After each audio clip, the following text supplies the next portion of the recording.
நம்மோடு தொலைபேசி வாயிலாக இணைந்திருக்கிறார் விடுதலை சிறுத்தைகள் கட்சியின் நாடாளுமன்ற உறுப்பினர் திரு ரவிக்குமார் அவர்கள். சார் வணக்கம். EVKS இளங்கோவன் மறைவு, உங்களுடைய இரங்கல் செய்தியை பதிவு செய்யலாம். EVKS இளங்கோவன் அவர்கள் மறைவீதிய செய்தி பேரதிர்ச்சி ஏற்படுத்தியது. சில நாட்களாக அவர் உடல் நலிவால் மருத்துவமனையில் சிகிச்சை பெற்று வருகிறார் என்ற செய்திகள் வந்தன. இருந்தாலும் முன்பு போல அவர் மீண்டும் உற்சாகமாக அரசியல் களத்துக்கு வருவார் என்றுதான் நம்பினோம்.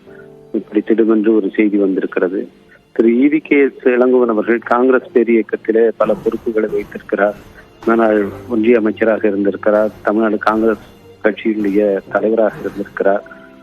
எந்த போதிலும் அவர் வெறும் காங்கிரஸ் கொள்கைகளை மட்டுமின்றி திராவிட இயக்கத்தின் கொள்கைகளையும் உள்வாங்கி திராவிட இயக்க கொள்கைகளையும் ஒரு தேசிய பார்வையோடு முன்வைத்த ஒரு தனித்துவமான ஒரு ஆளுமை அவர். தன்னுடைய மனதிலே பட்டதை வெளிப்புற பேசக்கூடியவர். அதனால் அவர் மீது பலரும் விமர்சனம் செய்ததுண்டு. ஆனாலும் கூட அவர் உள்ளொன்று வைத்து புறமொன்று பேசக்கூடியவர் அல்ல என்பதால் எல்லோருடைய அன்பையும் நன்மதிப்பையும் பெற்றவர். குறிப்பாக விடுதலை சிறுத்தைகள் கட்சியின் மீது அவருக்கு தனித்த அக்கறை இருந்தது. எங்கள் தலைவர் எழுச்சி தமிழர்கள் மீது தனிப்பட்ட அன்பு கொண்டவர். நீங்களெல்லாம் நல்ல ஒரு இயக்கமாக பெரிய அளவிலே வளர்ந்து வர வேண்டும் என்று பார்க்கிற நேரத்தில் எல்லாம் அவரை உற்சாகப்படுத்துவார். குறிப்பாக 2009ஆம் ஆண்டு நாடாளுமன்ற பொதுத் தேர்தலின் போது விடுதலை சிறுத்தைகள் கட்சியினுடைய ஈழ ஆதரவு நிலைப்பாடு காரணமாக காங்கிரஸ் திமுக கூட்டணியிலே அது இடம்பெறுவதற்கு பலரும் எதிர்ப்பு தெரிவித்தார்கள்.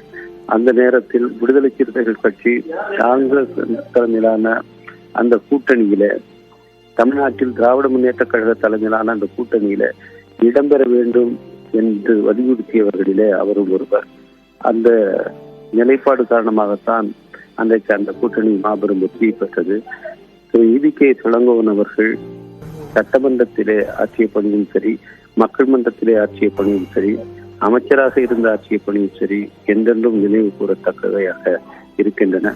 அவருடைய மறைவு காங்கிரஸ் இயக்கத்துக்கு மட்டுமின்றி தமிழ்நாட்டு அரசியல் களத்துக்கும் ஒரு பேர் இழப்பாகும்.